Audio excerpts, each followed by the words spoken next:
They want to know who's that girl? Na, Na, na, na, na, na, na, na. Eve's that girl. La, la, la, la, la, la, la.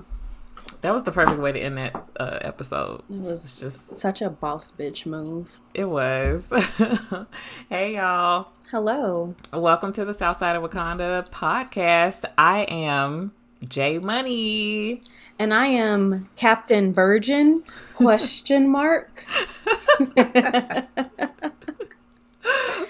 this is your first time joining us, we are two black queens who discuss the MCU live action films and TV shows. We do not discuss the comic book content because we are not familiar with it. So if that description fits you, welcome, welcome. Hello. This week we're going to be talking about Iron Fist Season 1, Episodes 1 through 4. But before that, we're going to talk about some news and have a little discussion topic. So fun. I didn't really find that much to talk about this week, and I'm just going to be 100% transparent.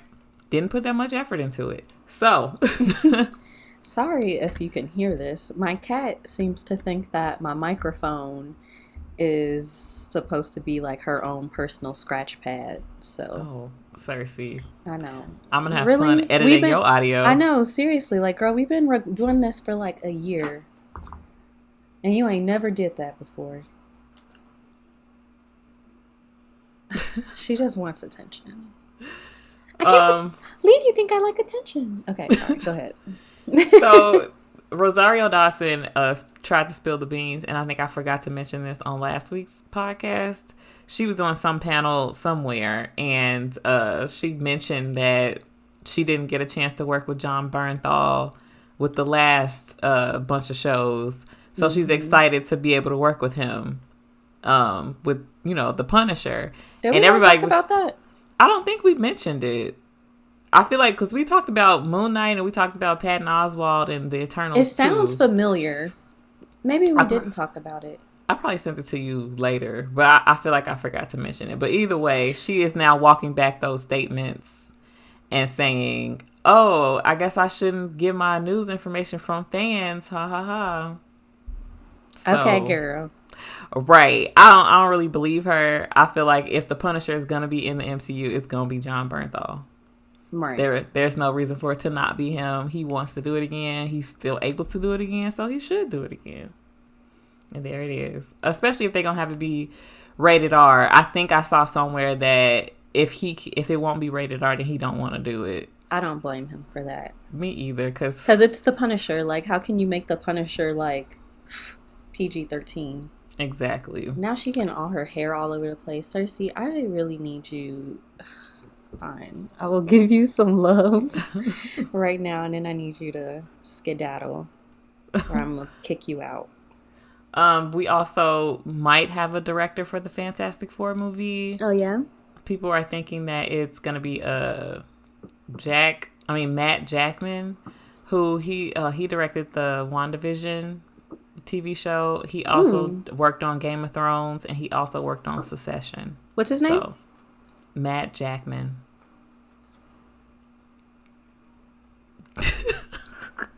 I know all of the main directors from Game of Thrones. Yeah. I don't know if he was a director or a writer or something. I just know that he worked on Game of Thrones. I was just like, so it wasn't one of the bigger episodes. Probably not if he was a director. I don't think so. I don't know, though.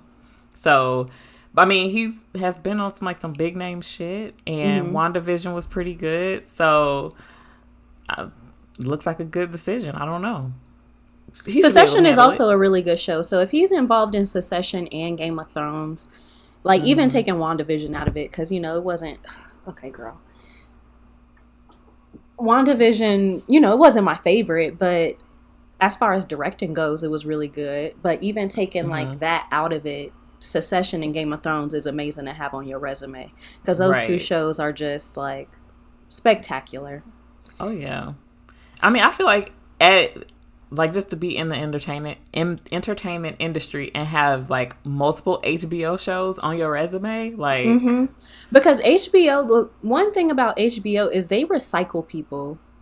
Like, and if you watch enough HBO shows, you realize that a lot of the same people go on to direct other shows. Like Mark Mylod directed an episode of Game of Thrones. He directed a couple of episodes of Game of Thrones, and he also did Succession too. And like, there's a lot of different actors that go back and forth. So they really like to keep all they shit like in house, basically. If they think you good, then they gonna keep you.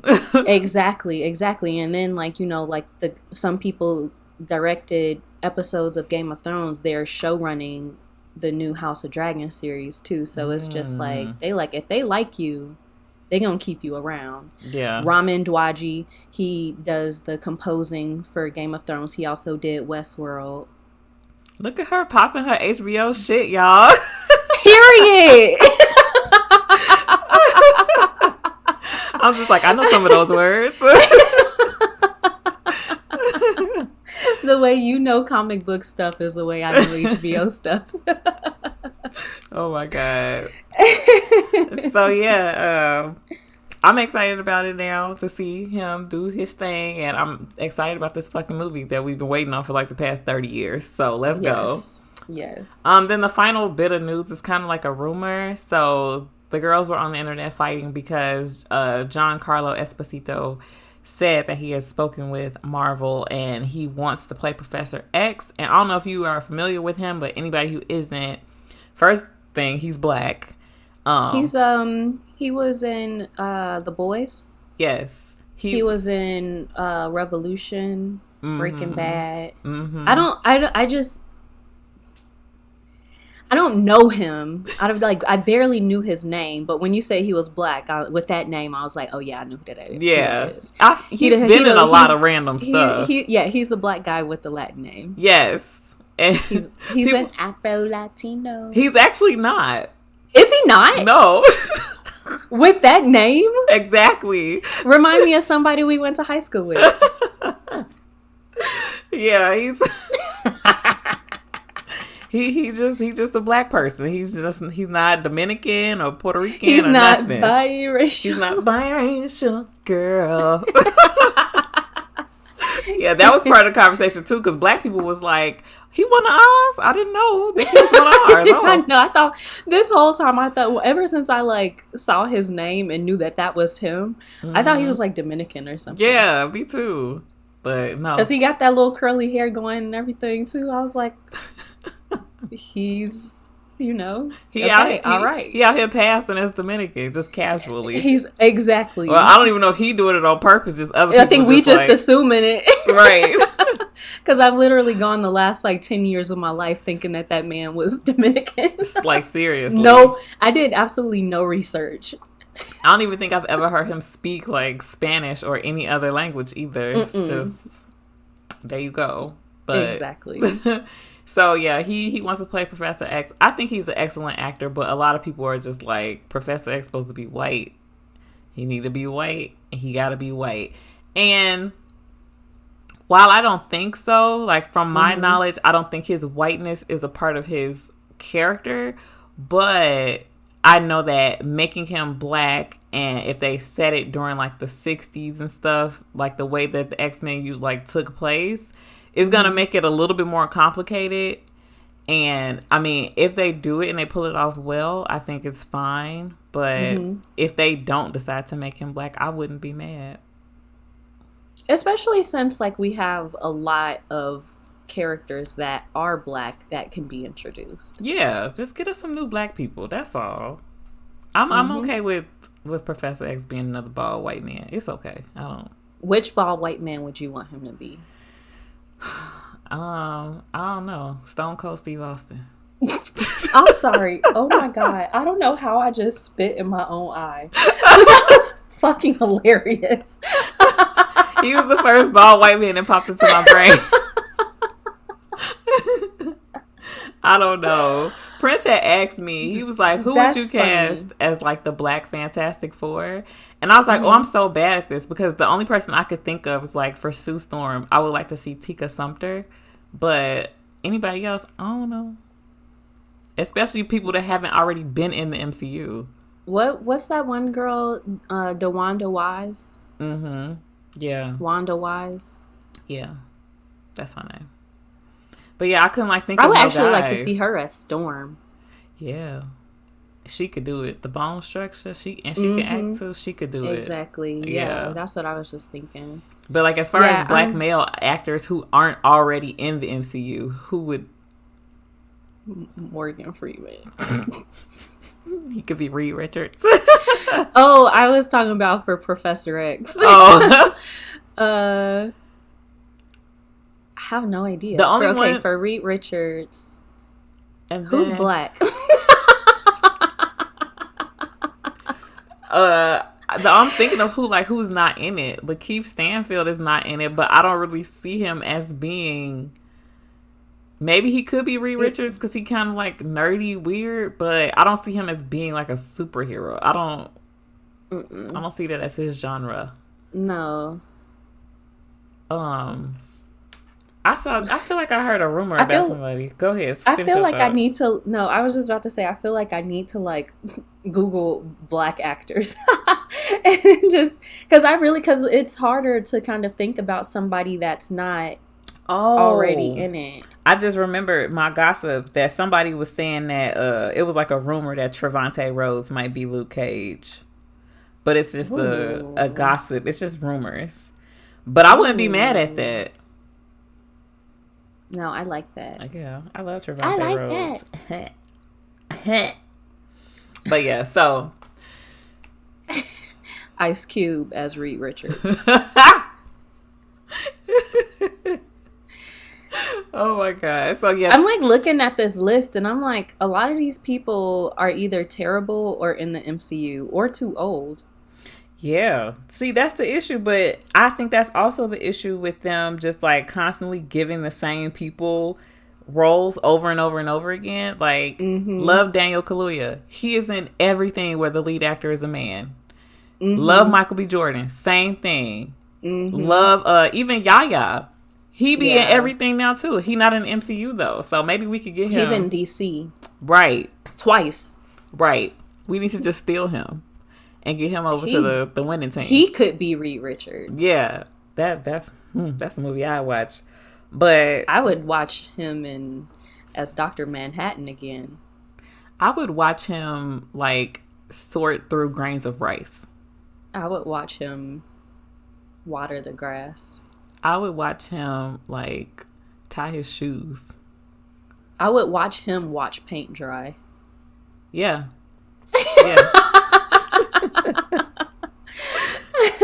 I would definitely watch him in a Get Ready With Me video. Oh, yeah. From start to finish. I love Get Ready With Me videos. That's, like, my, like, secret addiction. Even if you're like clothes, I just like how people pick. I just like watch people pick their outfits. But you also do videos like that. That is true. I'm addicted to it. It's this one guy on TikTok. I just love his wardrobe. I love his clothes. But anyway, we've gotten very, very sidetracked. So that is the news. Now, wonderful discussion topic.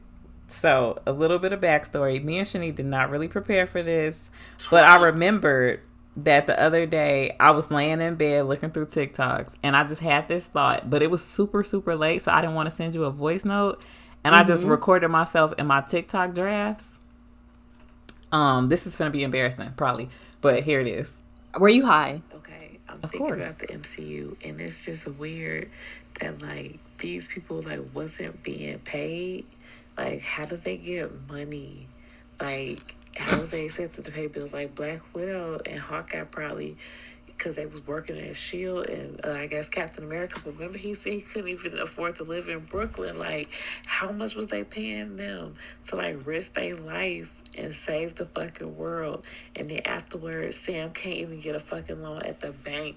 Like, it's sick that they treat them like civilian ass niggas, but they also have like security clearances and be, you know, in government operations and shit, all of that. But at the end of the day, like, take your ass home and pay your own fucking bills. Like, what?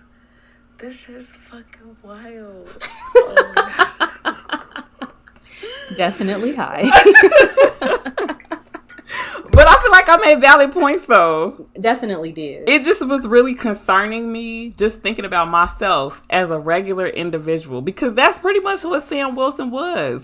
Mm-hmm. He didn't have no superpowers. Like, that's like me walking into the Pentagon with a MacBook. That was all he had. Yeah. And they was like letting him do this, but at the same time, like, you're poor. Like, I feel like they didn't treat them any differently than they treat like actual military, like actual soldiers. You know what I mean? Because like true. they come home, first of all, they mentally scarred and they broke. But I feel like it would be more comparable to like the generals and stuff, like the special ops team. They get paid a little bit more. But they not like millionaires. They not, but at least they have like government housing. Like, they don't have to go home and worry about rent. Like, can you imagine being in Sokovia and then you have to go home and be like, oh fuck, I forgot an eviction notice. I forgot to pay the rent because I was floating in a big rock in the sky. What the fuck? Like, floating in a rock in the sky. Twice as high. Sorry. That is actually very true. It's just, the only one that, you know, was making money was Tony, and that's because he had his own business. Yeah. But you know what? And then maybe Hawkeye, because they probably had some type of retirement checks coming in. Exactly. Like, I feel like especially him and his wife. They at least had like a bank account that S.H.I.E.L.D. was like, I don't know how much, but I'm sure they was getting some kind of direct deposit, something. And like Captain America, he had his apartment. I'm sure S.H.I.E.L.D. was paying for that apartment, but then why would he say he couldn't afford to live in Brooklyn? But because Brooklyn's mad expensive. Man, I'll be like, I'm fucking Captain America. Y'all better put me in a penthouse. For real.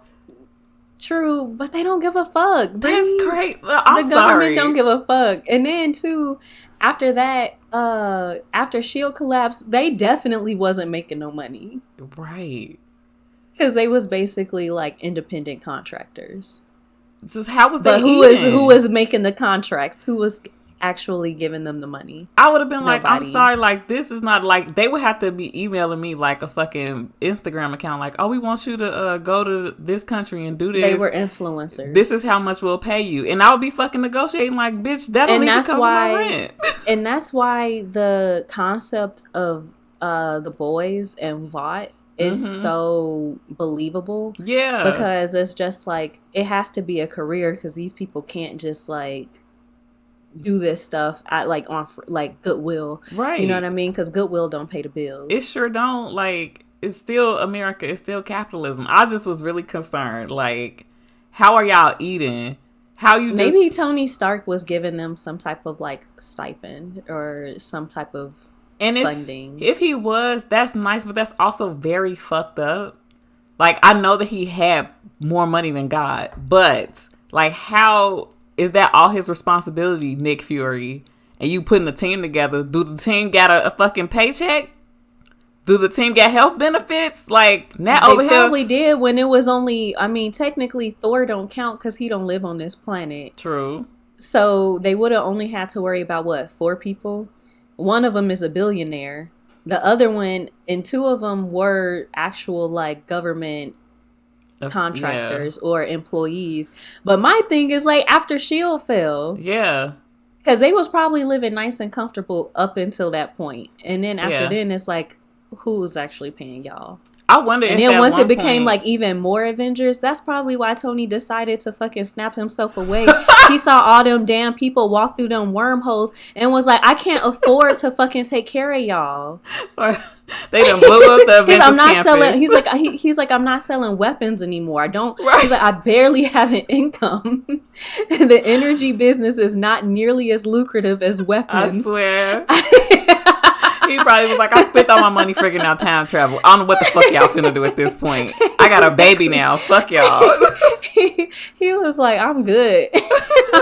I am too good on this. Oh my God. He's like, I'm not taking care of y'all no more. Go work at McDonald's. I'm wondering though, like, if they all had like a room at the Avengers upstate New York facility. That's what it seemed like. Yeah, like Wanda did. It seemed, and then even like in Spider-Man, I feel like they were saying that like, Peter, I feel like they were saying that like he would live there and go to school there and all of that stuff. So I think it was like, when they say it was a campus, I think that it was like an actual campus and people could live there and that reminds me of like Google or Zappos. Like you work here and you live here. You can never leave. Yeah.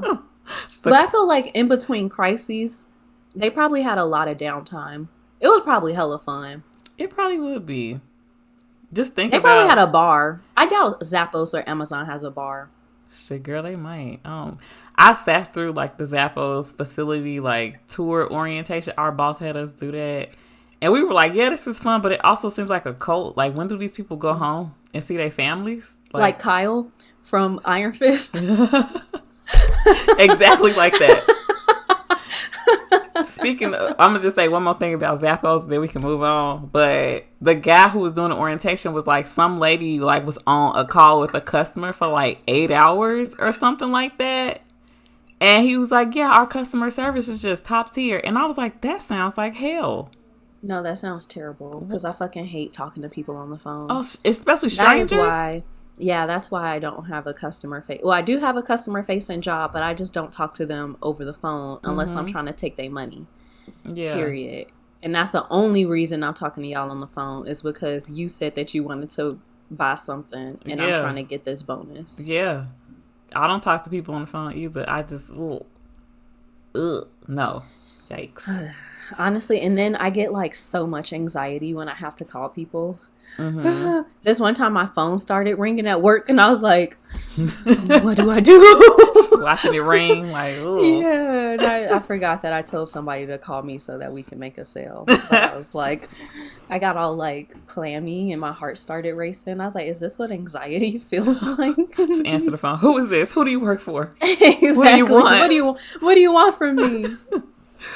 Oh, all right. So that was our discussion topic. I hope y'all got something from that because, yeah. All right. So we have started the Iron Fist. This show, the first season was released in March of 2017, which was 100 years ago. And I just copied and pasted. Seems like a whole lifetime ago. Yeah. I pretty much copied and pasted this paragraph on Wikipedia because it perfectly sums up everything that I wanted to say. Same. Look at us, just underachieving patties. Just getting ready for the semester, right? It received generally negative reviews from critics, particularly for its pacing and storytelling, and Jones's performance. Finn Jones, who was the guy who played Iron Fist, that's what they're talking about. The appropriateness of his casting and storyline in terms of race was also widely discussed, while the season's fight sequences were criticized as an important element that were poorly acted, choreographed, and edited. Conversely, Henwick, who is the girl who plays Colleen Wing, her performance and the use of established characters from other shows, other of the Defender saga, did receive some praise. Third-party analytics determined that the series had a strong initial viewership, but it dropped within a week. And damn. Yeah. I will say this about all of these Netflix shows. They seamlessly integrate other characters from, and it's usually like minor characters that are integrated, and then obviously their story becomes more and more important. But they do it so seamlessly that it doesn't seem like forced. Yeah, it's very organic. It's very believable to me that Jerry would be in all of these shows. Yeah. And it's very believable to me that Turk would be in all these shows. I won't be surprised if we see him.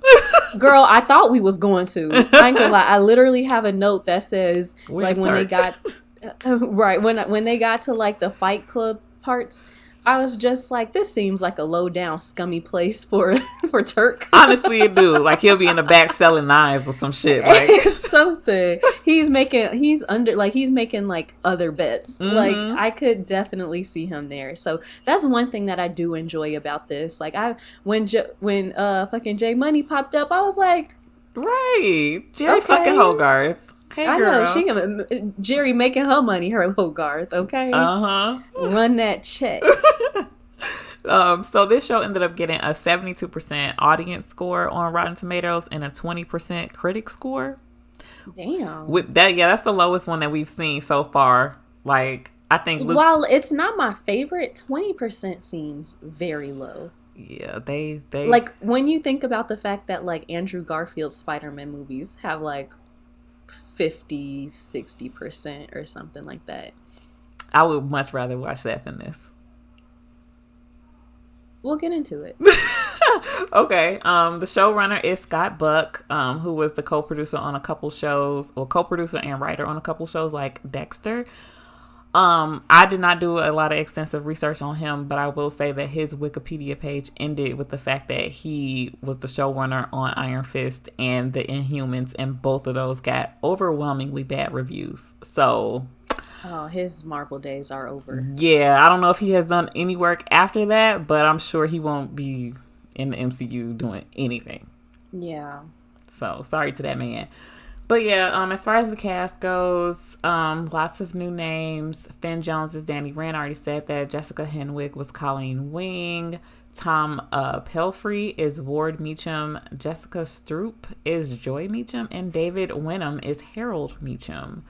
And then I also did a little bit of research on the fight scenes that I mentioned, since people were like, that shit was whack. The reason is because Finn Jones was too busy to train. So the fight choreographer, he had to defend himself because, of course, he came under fire for this. But he was just like, learning kung fu and shit is not something that you could just pick up and drop. That's something that you have to spend a lot of time doing. And like the woman who played Colleen Wing, she spent like a lot of time practicing, even when it was not on her schedule to come and train. She was training. She was training for 6 to 8 hours a day, every day, like doing her thing. And then Finn Jones was training a couple hours, 2-3 hours here and there. And just not, like, he only started training like 3 weeks before they started production. Boy, what was you doing? Because you already got blew up in the Sept, so you don't have a job over there. So what was you doing? I don't know, but I'm sure that he regretted that shit now. What's really funny is that we've been rewatching Game of Thrones, and he was definitely just like dicking down some dude. And then I went and watched this, and I was just like, okay, change of pace, huh? Exactly. But that's all I pretty much have about the production news. What you got? A bunch of shit. We're so excited to talk about this today. So Danny Boy was born in New York, and his daddy Wendell happened upon Kunlun. Isn't that how you say it? Kunlun? Kunlun? I think that's how he was saying it. Okay.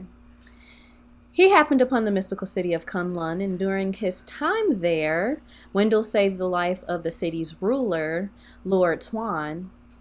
Don't know if that's how you pronounce it, but I want to call him Twan. And he was adopted by Twan's son. But eventually, Wendell left Kunlun and became a wealthy entrepreneur in the United States, and he married his wife, Heather, and then they had Danny Boy. Later on in life, Wendell organized the expedition to seek out Kunlun, and he took his wife, his business partner, Harold, and 9-year-old Danny. And during the mission, Danny slipped off the path, his tie rope, taking his mother and his father down with him. And his dad's quote-unquote best friend was in love with his fucking wife. Wow. Messy. Obviously. It couldn't be a Marvel show without some mess. Content without some mess. Exactly. Without a love triangle. So this basically forces Wendell to plunge to his death, but offers to rescue Heather and Danny. But she rejects the help, and then Heather and Danny come across a makeshift bridge that appear out of nowhere and are attacked by a pack of wolves. And Heather, because she's a bad bitch mama bear, she throws herself onto the wolves to save Danny, but the archers from Kunlun was trying to save her, but they failed.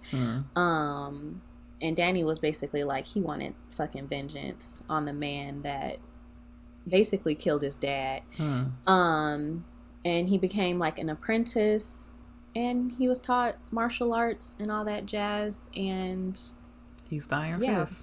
yeah, exactly. And one day, when Earth reappeared, Kunlun reappeared to Earth. And in the comics, it's 10 years. In the show, it's 15 years. Mm-hmm. But Danny left to find his father's killer. He did end up going, and he found Harold. And he saw that he was a fucking amputee because they had left Harold, like, out in the wilderness, basically. And his leg, he got frostbite. And he lost his legs. And he had mercy. He, like, felt pity on him. And he let him live. I think he let him live, actually. I don't remember. And so he plunged his fist into the molten heart of a dragon, Shao Lao. The undying infused the dragon's superhuman energy into Ran. This, along with being trained by Li Kung. I am very much struggling with these names. I admire your effort. But yeah, that gave Ran the power of the Iron Fist, allowing him to summon and focus his chi energy, also called natural energy or life force energy, to enhance his natural abilities to extraordinary levels. His strength, speed, stamina, durability, agility, reflexes, and senses can all be greatly intensified, almost comparable to superhuman levels. Almost comparable to superheroes. Almost. Well, let's talk about the first episode. Okay. Let's get into it. The Iron Fist. Let me do my little recap first. So, within these 4 episodes, we get the introduction to Danny Rand and what's happening in New York. So, this man and his family went on a trip in their jet, flying across the Himalayas when they hit some turbulence or something. We don't know what caused the plane to go down, but it did. And miraculously, he survived that airplane crash when both of his parents did not. And he was able to survive this whole entire time because I guess the gateway to Kunlun was open, and some monastery monks rescued him, raised him as a warrior, and then after 15 years, the earthly plane appeared to him again, and he took that as an opportunity to go back to New York to find the Meachams, who co-owned, I guess, the company with his father. He was raised with this family as, like, you know, family friends, and so he went back to, I guess, return to his life, essentially. But he is met with just a lot of apprehension. People don't believe him because it's a crazy ass story to believe, honestly. And they are also very suspicious of him because capitalism. This person owns most of the company, so obviously it's not in their best interest to have him really around because they see him as competition more than family at this point. So that's pretty much the scene. Oh, and also he's the Iron Fist now. He's superhero, so exactly, he has powers. So the first 2 episodes pretty much is just him running around telling people, hey, I'm Danny Rand. Yes, I am. I'm Danny Rand. I'm also the Iron Fist. Not me. I'm the Iron Fist. I mean, not you. I'm the Iron Fist. My thing is, I feel like, and I just hate when I'm like watching shows and I'm just like, y'all can do a better job of convincing people that you are who you say you are. Because if you have such a close relationship with somebody, just like right off the bat what he did with Jerry. He was just like, you were an intern, I used to do this, and you said this, you bribed me, and like stuff that only they would know and get, whether it's an inside joke or something that's like a really dark, deep secret or something like that. Like, I would lead with that. Like and then 2, I look exactly the same. I look like an adult version of who I was at 10 years old. So even if like, so okay, perfect example of this, right? So when I was in the 3rd grade, I was in class with this girl named Jasmine, right? And we were like really good friends in school. And then I went to college, and it was a girl that looked just like her in my class, they got the same first and last name. And I was like, hey, did you go to Harriet Tubman? And she said, yeah. Obviously, I look the same. She probably thinking like, I ain't never met another Shani in my whole life. Boom. It was instantly. The same person. Like, the plot of that was 5 minutes long, wasn't it? Exactly. Like, we figured it out like that. And he just like, I mean, I am him, but I'm him. Right. Saying nothing else afterwards. It's just like, y'all were that close. Brittany, if this had happened to us, and I was trying to convince you that I was who I am, I would just say, there's water in the basement. Proctor with the devil. I was gonna say there's water in the basement. I was gonna write that one. I was gonna write that one down too. But there is a plethora of things that I could say to you. It's so funny that you mentioned Goody Proctor, because I wrote down, "It is my name. I cannot have another." I did too. Oh my god! I made 2 Crucible references. But look at this. See how easy it is? When you have a rapport with somebody, like, you were literally raised with these kids. You can't get them to know who you are within 2 minutes. Exactly. And I understand, like, oh, well, then it wouldn't have been a plot of the show. No, this shit should have all been stalled within the first 30 minutes of the first episode. Within the first episode, and then we could get to the other stuff. Especially after, like, when Jerry figured out who he was that fast, I got upset, because I'm like, why have we been doing this for 2 episodes? Why? Come on. Just shaking my remote like, what are we doing here? No, yeah, it was very frustrating, and especially since Joy was like, but he looked like Danny, right? Because he's the same person, the same motherfucker. Like, and I'm sorry, like, if I literally showed y'all a picture of me, maybe not as a baby, like, that's different, but literally from like 5 years old on, I look like the same child. Yeah. And he was 12, right? When he left? He was 10, I think. 10 or 12. One of those. But old enough to have, like, very, like, distinctive features that are just going to mature. Unless he just gained, like, hella weight. Right. Or has some type of, like, accident where it was, like, scarring to his face. Or anything like that. That's the only way that you would be like, I'm not too sure. Right. He probably look exactly the same. Obviously not in the show, because it's the 2 actors that play Danny are not related. So obviously that's different. But in real life, I would be like, that's Brittany. Exactly. And then the thing too was, like, certain stuff I feel like he was saying already, like when he said, oh, you live in my house now. That's not like public information, like people's address.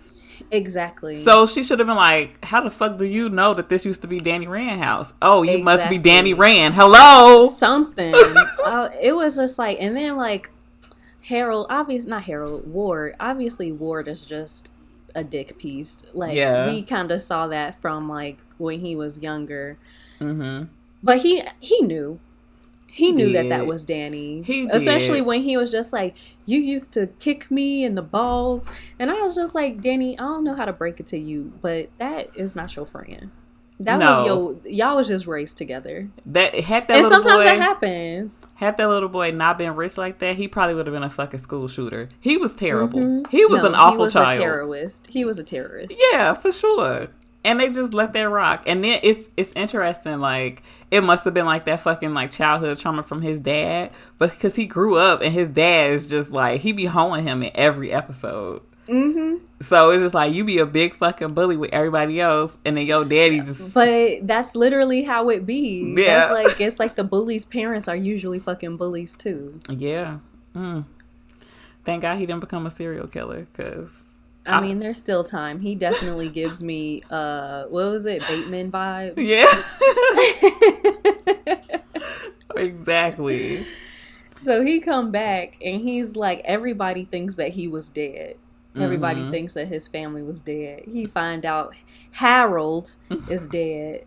But Harold ain't even dead. Right. And I wrote that too, like, of course the daddy ain't fucking dead. Of course he's living in a penthouse apartment somewhere with a stressed out assistant. It was just funny to me that, like, at first, like, one of the first notes I have about Harold was like, he looks exactly the same as he did from like 15 years ago. Mm-hmm. And I was just like, what type of vampire shit? Where did I put it? I Where think is he's that definitely note at? some kind of a zombie or something. Something going on. Oh, I said, homie is sleeping in a fucking coffin like he's a vampire. Speaking of vampires, he looks the same as he did in the pictures from 15 years ago. And we know certain races do not age gracefully. Well. Well. But was I wrong?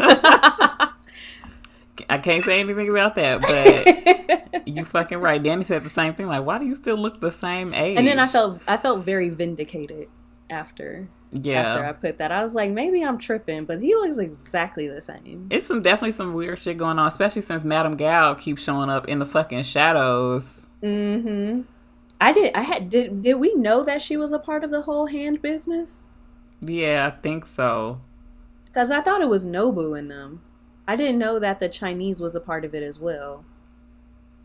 Honestly, I don't fucking remember. Because I think the last time, because Luke Cage didn't have anything to do with the hand. The last time we talked about the hand was what, Daredevil? In Daredevil. And he went to go see her. Mm-hmm. But I can't remember what they talked about. I remember because it was like, she was like in the basement somewhere. And he went to go talk to her.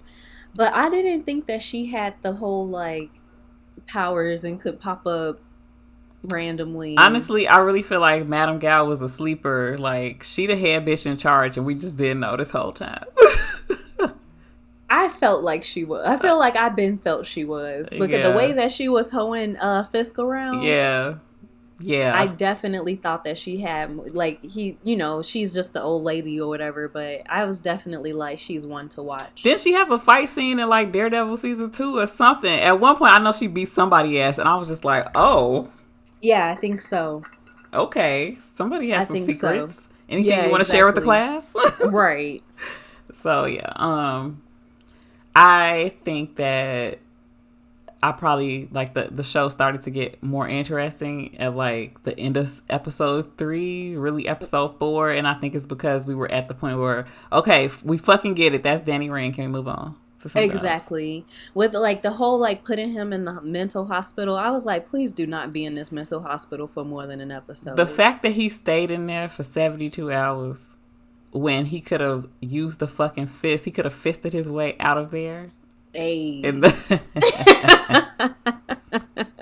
He didn't learn nothing at Cunnilingus, apparently. Iron Fisting. Volume 3. From the director of Bucket of Bounce That Ass. Volume 6. Oh my god. Sorry. Also, Ward is a cheap fucking bastard. Yeah. And that was pissing me off too. Because it's like, are you cheap or are you just bad at negotiating? Both of them, honestly. First, he tried to bribe Colleen with $50,000. That's not a lot of money. You can make that at a job working for a year. Exactly.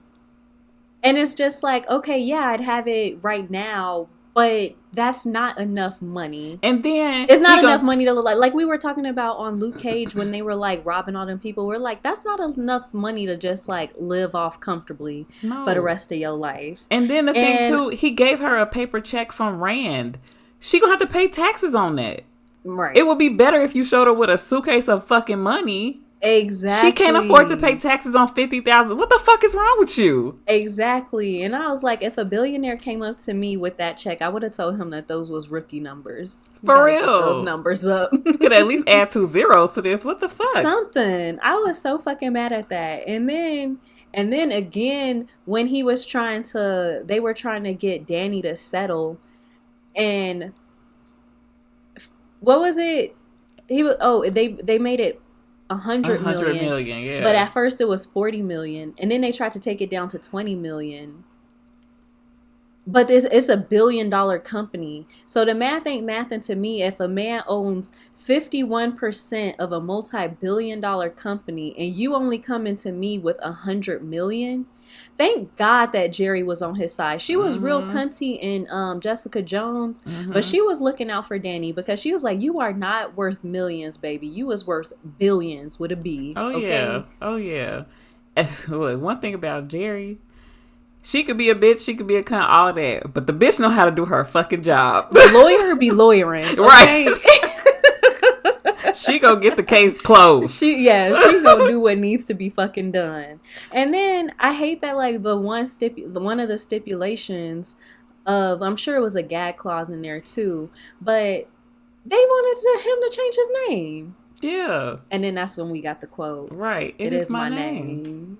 I cannot have another. I cannot have another. I wouldn't want to change my... They was asking for too fucking much. Honestly. They were. And they weren't giving him enough money. I really feel like even with the Colleen thing, if you come to somebody for like, with like 250 to 500,000 and be like, just don't sign these papers, don't talk to that guy no more. Okay. Yeah. In cash. Okay. Because I don't even know him anyway. And I'm taking the money. Ain't no skin off my nose. Exactly. And then you come to somebody with 500 mil and maybe like a house or some shit.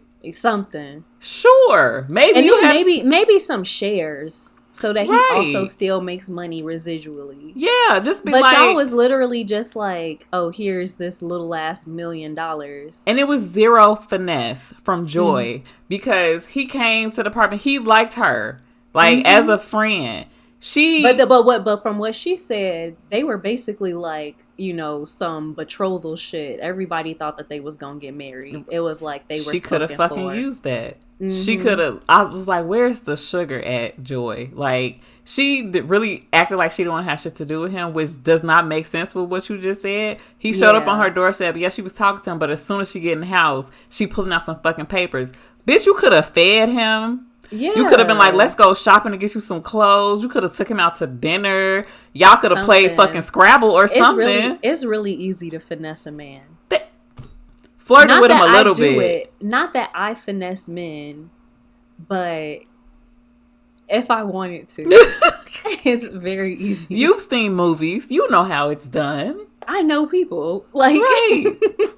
Come on. Like, if she would have just gave him a really nice night and offer him 500 mil and be like, we could be friends. It's a nice brownstone down the street. We could go on jogs in the morning. You could teach me kung fu. He probably would have fucking signed the paper.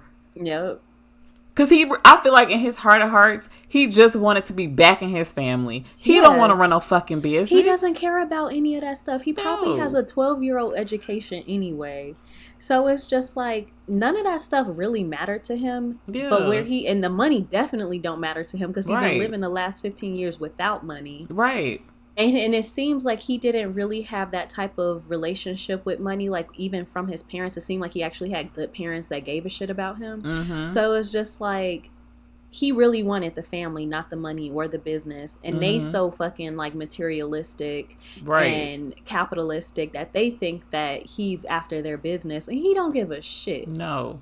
But like you said, he just wanted his support system back. And the only motherfucker who she really could have played on that. Oh yeah, it would have been easy. It would have been like that. But I think the only person who really knew that was the daddy, Harold. Because he was just like... He definitely manipulated the fuck out of him. He reminded him and Ward reminded me kind of like of Tywin and Joffrey. Yes. Because he just like, I could teach you the game. And then the little boy not fucking listening. But then when he did what he said, the shit was working out. And I think if he wouldn't have never tried to kill Danny, he would have did exactly what his dad said. Like, we need to bring him in. He needs to be close to us. Be fucking nice to him. And we could get what we want. It would have went a different way, but... Exactly. And they were like, Ward Meacham sends his regards. Right. Yeah. And your regards got beat the fuck up. Exactly. You tried to red wedding that shit. Right. He thought he was a Lannister. You thought. He thought. Oh my god! Oh, I wanted to ask you. It's so funny. I put the baddest bitch, aka Hogarth, makes her appearance. I love her. Okay. Yeah, me too. I wanted to ask you, how long do you think you could last as a recluse? Like in that same setup, everybody think you dead, and you in like. And I have all of the comforts that money could buy. Yeah. Put a pool in there and maybe one of those rooms from that Disney movie Smart House, where it could look like and feel like I'm at the beach or something. Mm-hmm. I think, and I can have like one person visit me, or do I have just an assistant? I have like questions. Well, no, because a couple people knew that he was alive. It wasn't a lot. Like, it was his assistant, his son, and then, of course, like the people he was doing illegal activities with. But pretty much, I think anybody who could be sworn to secrecy and who won't snitch can know. Because he had a cell phone and everything. He was calling. You could FaceTime whoever you want. But you just have to... The world can't know. You can't really leave. You can't go to Target. But I could still shop. You could get Target. as many Amazon packages as you want. You can't go to the store, though. I feel like I could last, like, a few years. I think so, too. Especially if you could have visitors. Yeah. Like, if as long as, like... It'd be different if I'm, like, quarantining, like, in my house and I can't do nothing. Mm-hmm. But if I have, like, that much money... Yeah. I can make it fun. Yeah. I don't like people anyway. I'm pretty much a recluse Exactly. current day. I don't go nowhere. I don't do anything. So as long as I can have, like, my best friend and my man come visit me and stuff. Yeah. Yes, come visit. I think it would be hard because I do like to go shop in person. But I think that would be the only thing, because like I do shop a lot online, but it's just something about walking around the mall, walking around Target, and just letting Target tell me what I need.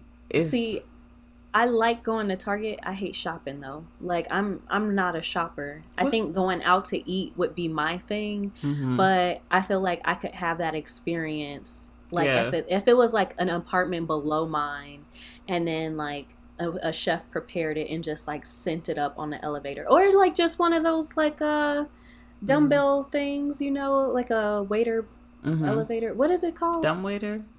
Yes. Yeah. One of those, and then they just send it up and nobody has to see me. That would be my version of going shopping, because that's my experience that I like to go out and do. So as long as I feel like I could tailor that to being a recluse. Yeah, especially if you are a fucking billionaire. Exactly.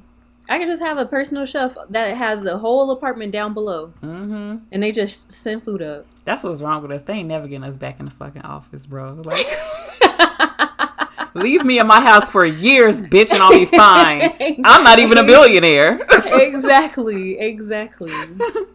Okay, so I would just like constantly redecorate. I think I'd get tired of looking at stuff and I'd be like, all right, time to go shopping again, and then like buy a whole bunch of new stuff. If I could have like a patio, like upstairs, and have like some grass and stuff, and just like have my outside oasis, I'd be perfect. It can be covered. I don't give a fuck. Yeah, but give me some grass and some lawn chairs and put on some bird sounds. I'm good. I'm good. This is just preparing us for the future when we travel through space, because they ruined the Earth. We're going to be living like Xenon. That sounds like so much fun. So he gets Jerry, and she help him, get his money and shit back. He back in Rand, and then they do this interview. And I just wanted to bring this up because even though... Like, it's crazy because Joy thinks that Ward has been the one that's been leading the company in this amazing direction, when the whole time it's been their dad. Yeah. And that's very apparent when the dad tells them, like, do something with that reporter. And he decides to tell her the truth. Right. And I'm just like, do you have zero self-awareness?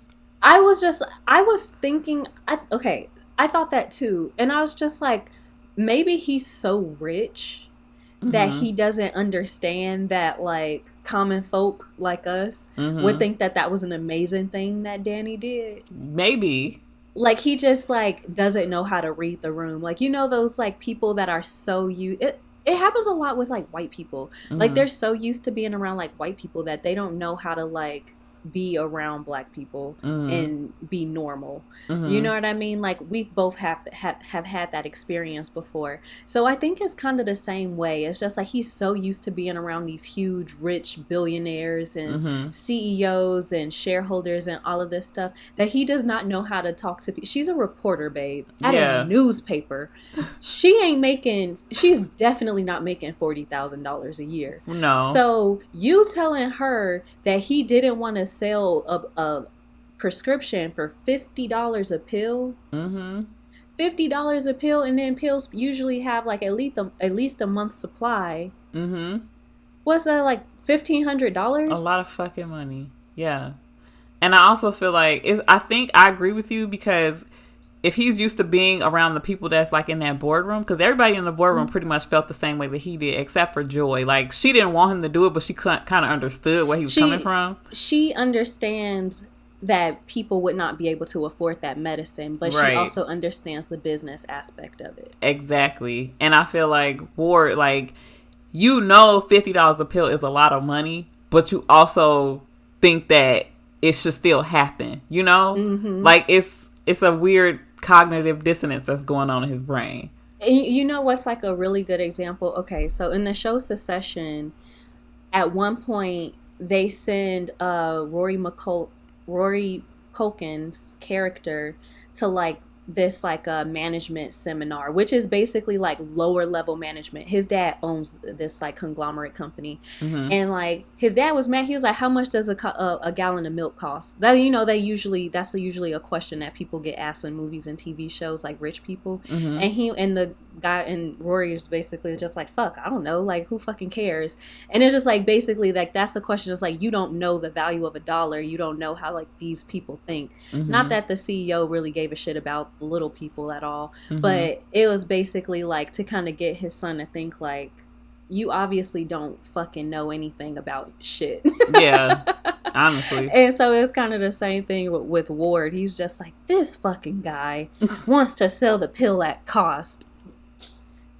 Yeah, he fucking does. And like guess what? Then people like, and he's probably in there. That's probably going to give his more business in other areas, because people are going to think like, oh damn, like this is a good company. Yeah. And you also, okay, sorry, tangent, I knew that he wasn't the big balls that everybody thought he was when his little sister, who I am assuming is about 5 years younger than him, was doing his calculus homework. Yeah, because they mentioned that, and I want to say that her and Danny are the same age. Yeah, I think so. About, yeah. When they went missing, she was about 10 years old. Genius. So the daddy fumbled the bag. He should have told Joy that he was still alive and had her running shit. Exactly. Sexism because she seems like the bright one. He not so much. Right. Yeah. And obviously because he keeps lowballing all these fucking people. Just the fucking cheap and stupid. Ugh. Yeah. Ugh. We got to talk about the best part of the show, the most enjoyable part of the show for me, which was Colleen Wing and her fight scenes. Every fight scene with Iron Fist, I was just like, yeah, but she was a beast. Especially like what episode was that when they had tried to attack Joy? I think the 4th episode, and then they was coming out of the apartment, and it was a hallway full of bad guys. And I was like, ooh, okay, hallway fight. Mid. But it didn't land. It was terrible, and I could tell. And then when like the elevator light went black and like went red, and I was just like, oh, this is gonna be like that episode of Daredevil. It wasn't. No, it wasn't. I was like not captivated by the fight scenes at all. No, and like the fight scenes in Daredevil were so good. And I was so hyped to watch them. I almost feel like the fight scenes in Luke Cage was better than this shit. But that's because Luke Cage was just strong. He never said he knew kung fu. You a kung fu master. I have not seen you do much of anything. Lots of cuts. And I understand now, like, when I was doing that research, like, oh, he barely fucking practiced and trained. So they had to cut it up a bunch to make it look like he knew what he was doing. But it's hard to come up with... It's hard to like get a feel of what's going on when it keeps cutting back and forth like that and stuff. And it's and also then the hard way that they edit it with the split screens and stuff. Yeah. And it's hard to prove that he knows what he's doing when you're not showing anything after we've already seen Daredevil, like, in these incredible fight scenes when we're seeing Charlie Cox's entire body doing the moves. And there's no cuts. We see him doing everything. So we know, like, Daredevil got hands. Y'all telling me that Iron Fist got hands, and I have to believe that to watch the show. But I feel like Daredevil could whip his ass. And that's not 100%. Supposed to happen. Yeah, 100%. Yeah. So, I don't know. So, basically, we left off with Danny. He is going after the hand, and he is back in the company. He got some money, and we're going to see what happens next week. Guess we'll see what happens. Let's go about She-Hulk. Woo! Let's talk She-Hulk, about it. She-Hulk. I was not expecting to like this show as much as I did. I watched it twice. I did too. And I have like not watched the show twice since we started talking about Disney Plus shows. And neither have I. And I wanted to watch it twice, not just because we was recording about it. I watched it with my kids the second time because I was watching like, oh, my kids will fucking love this. And the first time I watched it was just like to watch it. And then I was like, okay, maybe I'll just like go and watch like a breakdown video of it and then take notes based off of that. But I was like, no, I'm going to actually rewatch it and take my notes. It was so good. So Jennifer Walters, I really love that they got the whole origin thing over in the first episode.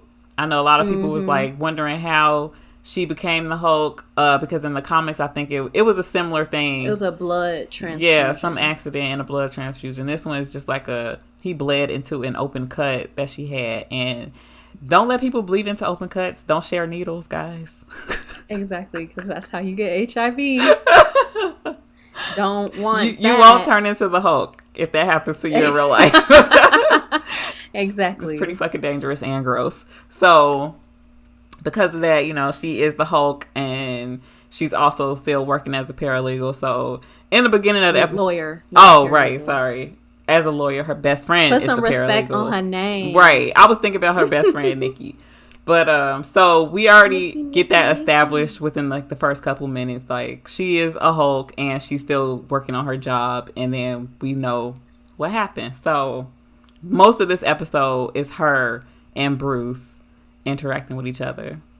And it seems like a lot of the trailers, I think I only watched like one trailer for it, like that full trailer. It seems like a lot of that stuff happened in the first episode. Yeah. So, I mean, besides Daredevil popping up at some point, I have no idea what this show is about. No idea where it's going, and I'm really excited about that. I love that for us because I don't want to know. I don't want to predict everything down to the minute just so I can be right. I don't want to. No, we've talked about that. That does not interest me at all. Yeah, I want to talk about how my first note is every introvert needs an extrovert, and that's her relationship with Nikki. And that was so funny to me because she's just like, oh, I'm okay. And Nikki's like, no, you're that bitch. Exactly. I love that. Yeah. I was telling Marcel that yesterday. I was like, because I know somebody that was basically like, that didn't like introverts basically, and was just like why like talk. Basically saying like that all introverts need to come out of their shell, and why are you so shy? Don't trust people that don't talk that much because like what are you thinking? All that stuff. And I was like, the world would be so fucking annoying if it was just all introverts. I mean, all extroverts. Yeah. Like, we need balance. Definitely. I'm sorry. Because it would be too loud. Everybody would be talking over each other, trying to be heard. Like, we definitely need introverts in the world. Yeah. And she funny as hell. Yeah. Like, most introverts are. Honestly, and so you just gotta shut the fuck up to hear them. Right. Honestly, you do. And the thing, I think most people, like most extroverts, get frustrated with introverts because we are perfectly fine with you not hearing us and understanding that we're funny and awesome, but they just be like they don't relate to that. So I don't know, but yeah, I think it's also important. That's to not have really my brand of being an extrovert anyway. So no, absolutely not. I think it's good to have an introvert superhero or superpowered person also, because I felt like her conversations with Bruce about being a superhero really hit home for me, and like the conversation we've had about, you know, what would you be as a superpowered person? Would you be a hero or would you not? Right. And she's just like, I'm not trying to do that shit. Exactly. Which is really realistic, because like when you think about Bruce, what did Jordan Wood say to Kylie and them? Like, I don't want your situation. I don't want your situation. I do not want your situation. She was like, you have been tortured for the past 15 years. You haven't been at none of the family cookouts. Like, I'm not trying to be you, girl. Exactly. I 100% agree. Yeah. Also, in that first scene, I didn't make a note of it, but it was just something that I noticed. The male lawyer that was in the room while she was practicing and stuff, he kept telling her to smile. Yeah. And like kind of giving like these unneeded notes that I know a lot of introverted women, but especially introverted Black women, get in the workplace. People tell you to smile, or just men in general telling you to smile when you're like, this is my face. Like, I'm not unhappy, just because I've actually even been told to like, why aren't you smiling? What's wrong? And all this stuff. And it's just like, I'm a happy person, but shit, I don't walk around with a smile on my face every goddamn second of the day, because that's weird. It's like people just expect you to just always be in the mode of pleasing them and making them feel comfortable when they don't do that to you, and it's very fucking annoying. I agree. Yeah, I felt for her in that scene, because like she did a really good job doing like practicing her, you know, opening statement, and then he's just like, well, just let me do it. It's like, yeah, no, like, why are you even here? Right, get out and go home, Roger. And that's why I loved her friend Nikki. She was just like, shut up. Like, yeah, exactly. She said what everybody else was thinking. Like, leave that girl alone. Right. Oh, I wanted to talk about the drunk girl in the bathroom representation. Yay! I had to tell Prince, I was like, I know you're never going to experience this, but this is exactly how drunk girls in bathrooms act. And it is just amazing. It is. I don't know if I've told this story on the podcast before, but I'm going to tell it now. Okay. So this one time I was at this club. I think I was at like One Oak or something in Vegas. And I had on a romper. And it was just like very, very difficult for me to because of the buttons in the back. It was very difficult for me to unbutton it. And I had, you know, when you drunk, you just got to pee real bad or whatever. So I was like, somebody help me. And then all these girls just came and helped me like unfasten my romper so I could go use the bathroom. And nobody stole my stall that I had been waiting for. Aww. And then after I was done, they helped me put it back on.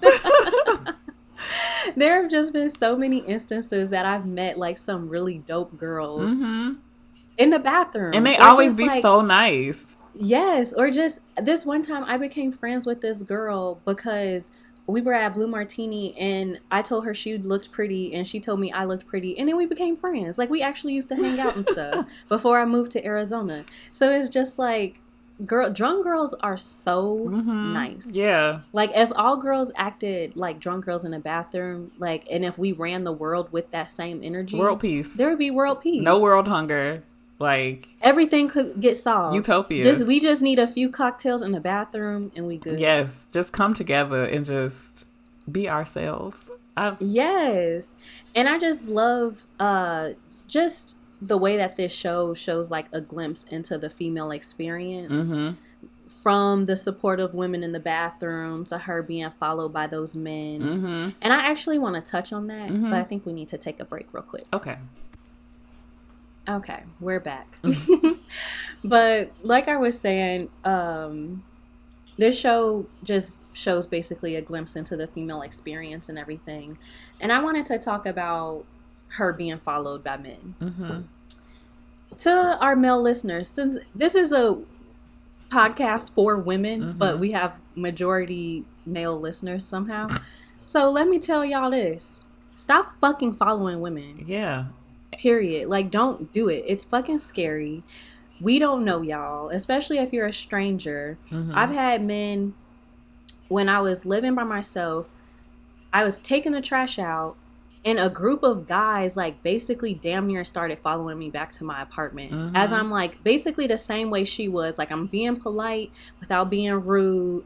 I'm letting it be known, like, no, I'm good. No, thank you. Leave me alone. And they damn near followed me to my fucking apartment. Yeah. That's fucking scary. It's terrifying.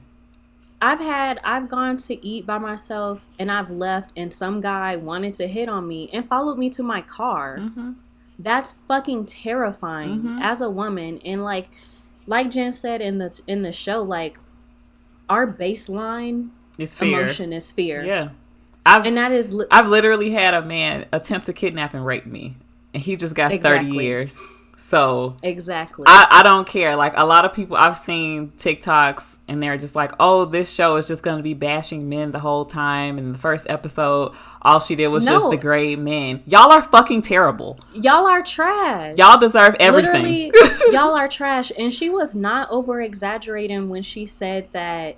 What was it? She was like, women have to constantly control their anger because if we don't, best case scenario, we get called difficult or emotional. Mm-hmm. And worst case scenario, we get fucking murdered. And she's right. There are so many cases of women that reject men in some form, whether it's like being catcalled on the street or a woman that just decides that she doesn't want to be with a man anymore and rejects him. And ends up losing her life for it. So they're not being dramatic. They're not bashing men. Maybe you need to take a look in the fucking mirror and be like, oh, are these like characteristics that I display? Right. Are there people in my circle that, show characteristics like this? Because it's fucking scary. And the fact that y'all can just go through life and not understand the constant fear that we live in as women. And we've talked about that before. I think when we were like watching Daredevil, we've talked about it before. So it's just like, I even had this conversation with my boyfriend. I was like, oh, did your mom ever like teach you like not to wear headphones like while you were walking? And he was like, no. I was like, oh, did she ever tell you not to take the same route home, like always go a different route whenever or leave out at different times or anything like that? He's like, no. Did anybody ever tell you not to stay in your car for too long when you pull up to your house or when you're leaving your house? No. We live in two completely different fucking worlds. Yeah. And I think a lot of men dismiss like our precaution is because they literally can walk outside and know that nothing is going to happen to them. Nothing is going to happen to them. Worst case scenario, they die. That's the end of your life. That's it. Like for us, we can get raped and tortured and like mutilated in some type of fashion, sold and as fucking sex slaves, trafficked. Like, come on, y'all, come on. It's like, and every single fucking day I gotta keep my head on the swivel. I just saw a TikTok about like a guy, I think you might have tagged me in this. I feel like we saw the same one. His daughter's car, they kept putting zip ties on her back door. Oh no, I didn't tag you in that one, but I have seen that. Yeah, it's just like this is real shit. And the thing that really has been grinding my gears is that I've been seeing a lot of black men talk about like this show in that context, like, oh, she's just, they dragging it and it's too woke because of, they're addressing misogyny and crimes against women. But it's just like, I don't understand how y'all as black people don't understand the duality. You can watch a Karen throw a fucking fit in a store and know that, oh, if my black ass did that, it'll be a different situation. It's the same thing as being a man. And a lot of black men don't understand that. Yes, you are not at the hierarchy, at the top of the hierarchy, but you have more privilege. Definitely higher than fucking black men. Right. We are at the bottom. And that's like not even including being able-bodied, cisgender, all that other stuff. Like, intersectionality is important, and a lot of people don't understand what the fuck that means, and I suggest you go Google it. She's not making up anything, and I feel like a lot of men are not looking at this in the way that someone who could potentially always be a victim will look at it. They might not think like the three guys approaching her was a threat, but it fucking was, because why are y'all in a fucking wolf pack formation around me right now? Exactly. If the one guy, like, I thought the black guy was just gonna try to holler at her, and that's fine. Like, people try to approach us all the time. If it's just you one-on-one and your friends stay the fuck over there, exactly, I can handle it. I could just tell yes or no, talk to you, get you to go away, and that's it. Y'all all... But the fact that y'all all... And that's exactly what it was like when I was, like, taking my trash out. And I just remember, like, I was trying to tell... I think I was, like, on Snapchat or trying to tell you about it in a voice note or something. Mm-hmm. And I just fucking started crying because I'm like, that easily could have been, like... Yeah. a way worse situation. Mm-hmm. After that, I was like, I don't want to take my fucking trash out. And this was in the broad daylight. Yeah. Like, it wasn't even like I was taking my trash out at night or something. Yeah. This was broad daylight. And I'm constantly saying no, Mm-hmm. no thank you. And it was like 3 or 4 of them following me. Mm-hmm. And it was like, if they followed me any further from when they stopped, they would have been able to see where I lived. Oh, yeah. And I think that's another misconception. And, like, this show, like, when they approached her, yeah, it was at night and she was outside of a bar. And so I think that a lot of men think that, like, those interactions are exclusive to that situation. But no, it'd be broad daylight. Like, anytime I've ever been approached by a man who has acted inappropriately towards me, including the time I was attacked, it was daytime. Exactly. That happened to me at 7:00 in the morning. Exactly. So So just, I don't know. Obviously, I don't think, because we know some of our listeners, I don't think the ones that we know, I'm pretty sure y'all not the problem. But Right. if you are a man, you listening to this, and you ever hear a woman trying to tell you about her experience as a woman, don't invalidate it just because it's something that you never will have to go through. Just try and empathize and sympathize and be like, oh, well, I never realized that, you know, when we do XYZ, that can make a woman feel uncomfortable. Right. Because it's never anything that I'm going to have to deal with. So how about y'all just try and be a little bit more understanding? Just the same way that black women are understanding to fucking black men, even though we know that we are not the same type of threat to white men, we can still empathize and be like, that is a very shitty situation to be in. And I feel sorry for y'all that y'all have to even experience that. Y'all can do the same fucking thing for us. Yeah. And check your friends too. Exactly. If your friend, and I think too, like, people need to check their friends, because if you see your friends doing some of this stuff or talking about having done it, you need to tell them, like, hey, that's not cool. And then you need to tell your fucking sons when they're a teenager or in their early 20s, if you see a girl and you want to approach her, you walk over there by yourself. You and your 4 friends don't need to surround this fucking girl. Exactly. Like, you're a predator. Get the fuck back. Exactly, because then I'm gonna feel real threatened, and my attitude is not gonna be the same as if you came by yourself. I'm probably gonna have an attitude regardless, because I don't want you to talk to me. But you have a better chance of success if you come by yourself and I don't feel threatened, because I'm already feel threatened. We just always do. It's to the point where I have a Great Dane. She's bigger than I am. And I'm walking her on a leash. I know nobody's gonna fuck with me. I still have my mace. I still have my body alarm. You press the button and it just is loud as fuck. I still have all that just to walk my dog around the corner. So this show is not... And I have a big dog too, and I'm still fucking terrified. Yeah, this show is not exaggerating. It's not exaggerating. Exactly. And I saw a comment on Facebook that was just like, oh, this show is too political. How is it political by a woman saying that she has a different experience than you? Yeah. Why do you think that everybody in this world has the same experience as you? Like, that to me doesn't make any sense, because like we're all different. They really be snitching on themselves too. Exactly. That definitely showed a lot. I was just like, oh, okay. Yeah. I see some haters in this fucking comment section. You're a predator, bucko. Exactly. Yeah. I'm very happy that they included that in the show. It does make a lot of sense, because shit, my secret is I'm always angry too. Always. And I had this thought when I was going to sleep last night, and I wish I would have wrote it down, because when I was rewatching it, I was trying to remember. I know kind of what it was, but I had like a really good way of phrasing it. But basically, I said that our fear of men is basically how we survive. Oh yeah. Because if we didn't have that fear of being taken or being sex trafficked or being raped and killed and all of this stuff, we wouldn't take all those precautions that we take. Yeah. And chances are something could have already happened to us. You know what I mean? Or something even did happen to you. So it's just like... I know multiple women who have been sexually assaulted. And these are not people like, oh, I knew a girl once. Like, no. Family and friends that I speak to on a regular basis. I know multiple women who have been sexually assaulted. This is not... And then the thing, too, is like, the older you get, you realize that being sexually assaulted isn't always in a dark alley by somebody that you don't know.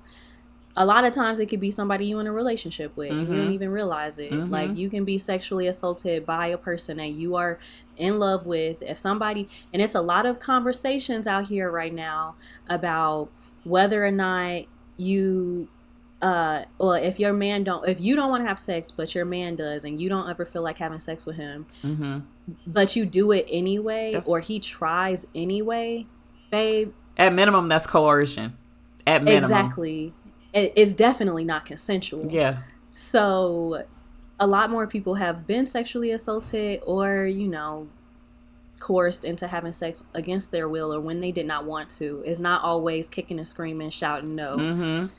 So just read a book, y'all. Exactly. So honestly, no means no. Approach women by yourself. Don't be a fucking threat to women. Be kind. Don't be a fucking asshole. And if you're not none of those things, then nothing in this show should offend you. My husband was not offended watching this. He was like, yeah. Neither was mine. Yeah. A lot of these motherfuckers be trash and they just don't know it. Exactly. And so, like, and then at the end of the show, he was like, oh, so because she has, you know, she has to deal with all that stuff on a daily basis, she is a better Hulk. Yeah. And then I told him about, you know, other stuff too, but I was just like, okay, you get it. Speaking of being a better Hulk, let's talk about Bruce Banner, because he was in his fifis in this episode. So a big conversation that me and Prince had, and a lot of people on the internet we found were having, is that the Hulk was like pressed a little bit because Jen is just, she's herself. She doesn't have another guy on the wheel. Right. And the thing is, Marvel has done a bad job of really diving into the fact that Bruce had DID. Exactly. He has dissociative identity disorder. Yeah, and he had it before. I know this because Prince told me from the comics. His dad used to be. I did the research. You did. Y'all got to go back and listen to our Incredible Hulk episode. Incredible Hulk episode. Yes, because I did the research, baby. And I forgot all about this, but you told us that his dad used to beat the shit out of him and his mom too, right? And then I said, when Edward Norton was working on that movie, he wanted to show more of that, the personality part, and obviously all of that shit got just thrown out of the window for the most part. Right. But I think if they try to make that movie now, with where the MCU is now, and them giving like directors more like creative freedom and everything, it would have been, they would have been able to dive into it more. But I think back then they was just like, let's just make a fun movie. Yeah.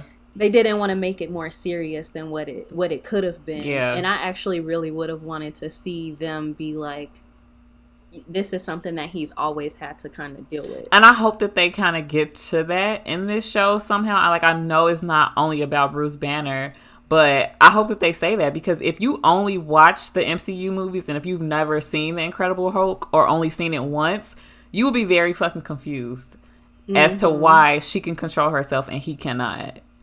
Exactly. And it's because he already it's like one of his altered personalities whenever he turns into the Hulk. And that's why he also can't remember. Yeah. That's a part of it too. Because if you remember in Moon Knight, he would black out and he wouldn't remember anything. Like I think all the other personalities. Oh, no. Basically, he blacks out and it's almost like his brain is compartmentalized. Yes. Yeah. And that's how it is for Bruce as well. Yep. I thought of the same thing. Like, they're similar in the fact that they was already fucking crazy before they became superpower people. Exactly. And that just kind of enhanced it. Yeah. And I think maybe Bruce hasn't even really like realized that. And this is why you should go to fucking therapy. Like, it's great to meditate on a beach, but you probably need to go talk to somebody. And he's just like in seclusion. Yeah. That's probably not fucking helping. No. Because you talking to yourself that much. Exactly. Sure.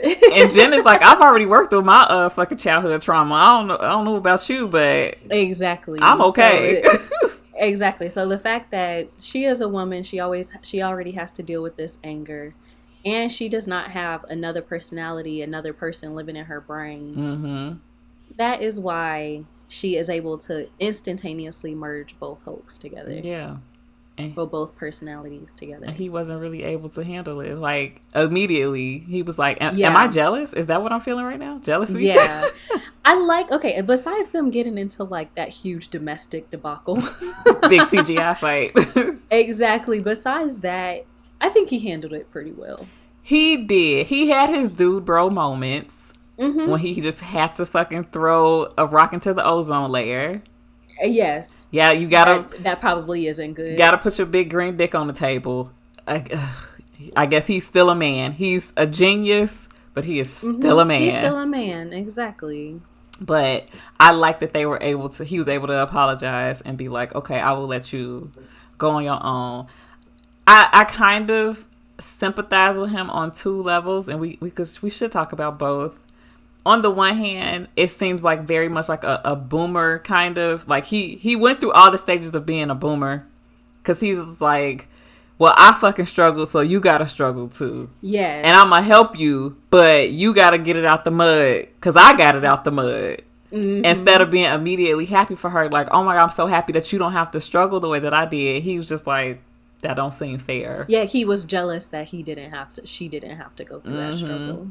And then, like, at one point, she was just saying how, because Bruce, I was like, Bruce thinks that just because he's a Hulk, that they'll have the same experience. And then she told them, like, no, we're different people. We're not going to have the same experience. And I think, like, kind of, after that, he laid off. And he definitely, like, by the end of, like, by the time that they left each other, he was like, he's like, I'm the only person that understands what you're going through, at least a little bit, on some level. He understands, so he's just like, I'm here for you. And I appreciated that, because that was definitely, like, the acceptance portion of because he started off kind of strong, like, you gonna be a recluse, you finna be a superhero. She like, hold on, it's gonna take you 15 years to control all of this. She like, I did not say I was finna be a fucking Avenger. Can we slow down a little bit?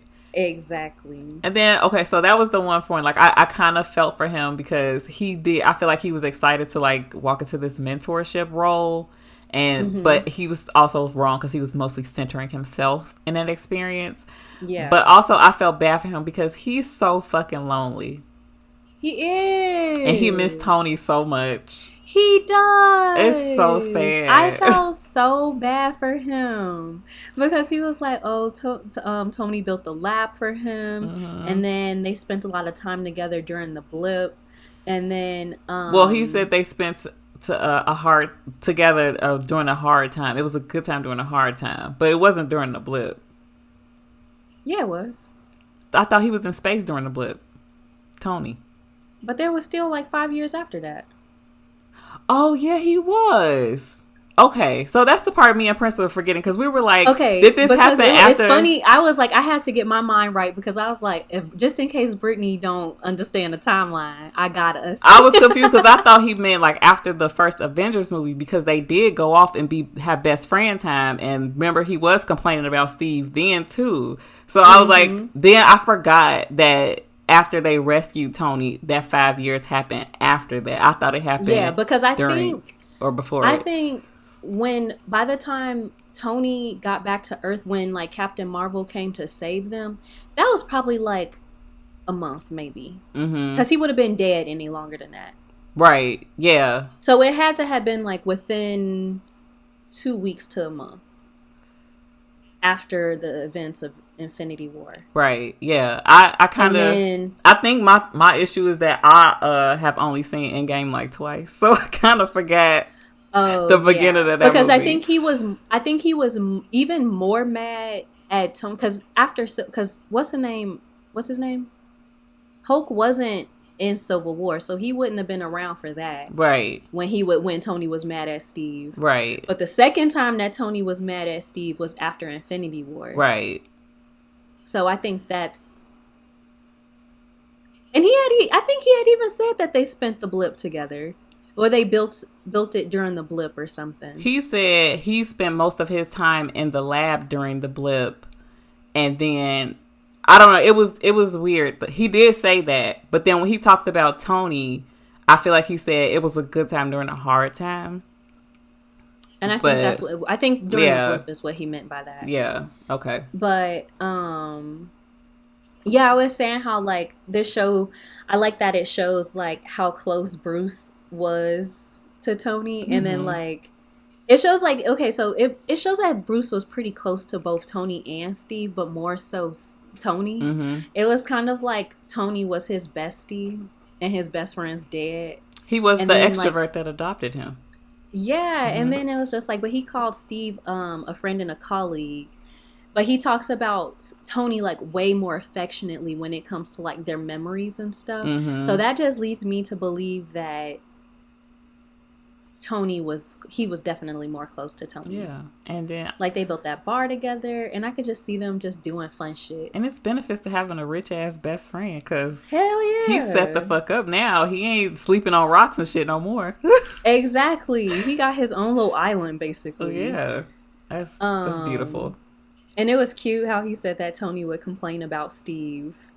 And I don't know. I just felt like I think that Tony, like I said, I think that Tony and Bruce were like best friends, Mm-hmm. but I feel like Tony and Steve were like brothers, like because the way they bickered and stuff, like And then see I eye to think that they eye. had, Yeah. yeah, I think that they had more of a like love hate brother relationship, but Tony and Bruce, I like that line because it made me think like, because you know Tony always acted so cool and nonchalant, but it's like no, you was really pressed about that behind the scenes. You was mm-hmm. talking about it, huh?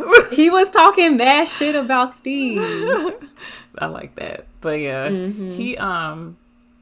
he's just so lonely and he's used to it. But I think that was another part of like why he really didn't want Jen to leave. And Yeah, he was just really excited to finally have somebody, especially like a family member. Like, this is my cousin. yeah. And they was the cousiniest cousins, too. Like, even They down to was the taking fight. cousin, right? They was taking cousin vacations and stuff, Yeah. like.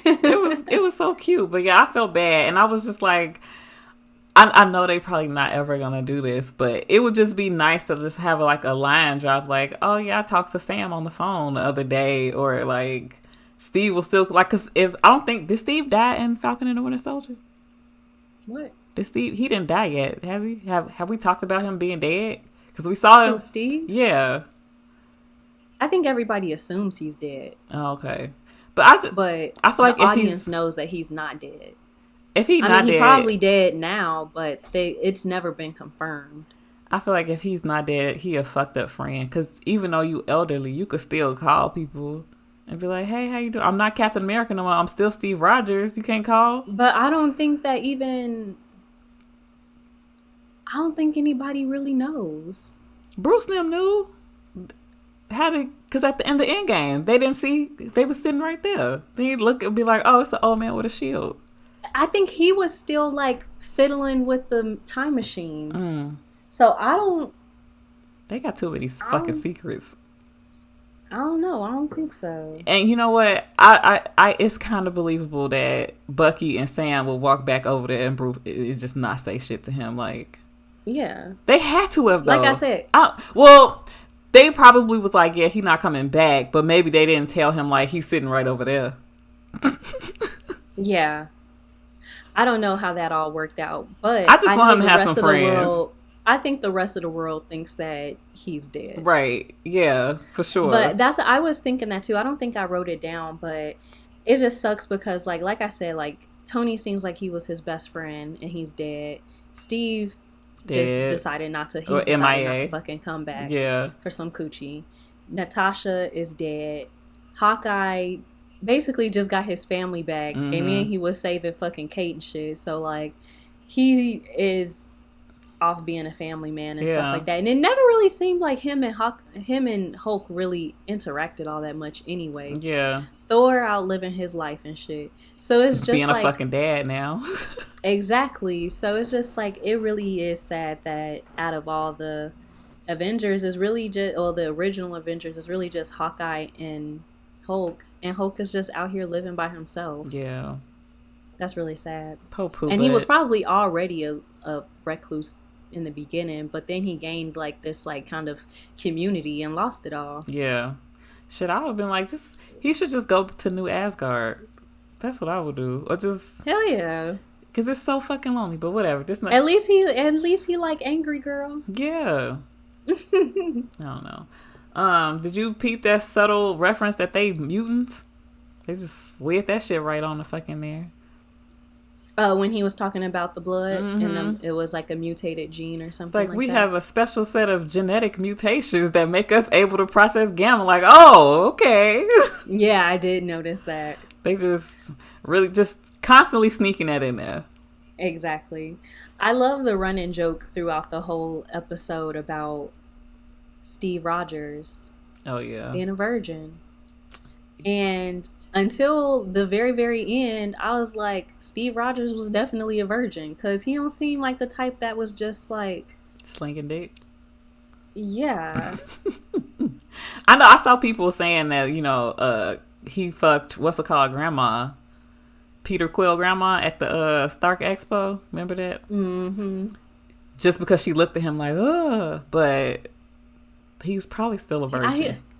I just like, I see him waiting for, what's her name? For Peggy. And when he said it, it almost sounded like he was reading a script. Yeah. Like, this is the information that I've been given to tell you. Yeah. From the CIA. He's like, I can't tell on my friend. I can't snitch on my friend. Yeah, I don't know. I thought it was cute, though. But I definitely think that Steve Rogers was a virgin up until he went back for Peggy. Unless, you know, he was in hiding with Natasha, things got boring. I don't know. That too. She could have taught him some things. I don't know. I told you, that's something I want to see. Right. She's just like, it's okay. It's okay. That's my what if episode. Lift his hips up and slide his panties off. Oh. I just see Natasha taking control in that situation. I don't know. Oh, 100%. Especially with Steve. Yeah. So that was the first episode of She-Hulk. I really, really enjoyed it. If they had put all of the episodes up, not gonna lie, I would have binged it. Yes, I agree. Yeah. I agree. Trying to okay.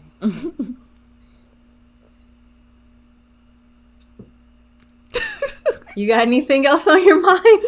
I don't think so. Yeah. All right, cool. I'm about to go eat. If you made it to the end, thank you so much for hanging out with us. We are the Southside of Wakanda podcast, and this was our Iron Fist episodes 1 through 4 and our She-Hulk episode 1 rewatch discussion. Next week, we'll be talking about Iron Fist episode 5 through 8. And She-Hulk too. I am reading something completely different, so I'm trying to remember while reading something different. Is that right? Yes. Okay, well, thanks for listening, guys, and don't forget to follow us on TikTok, Instagram, and Facebook. Email us if you guys have any questions, comments, concerns, kudos, love, ego stroking, all of that. Yeah, exactly. Bye, guys. Bye.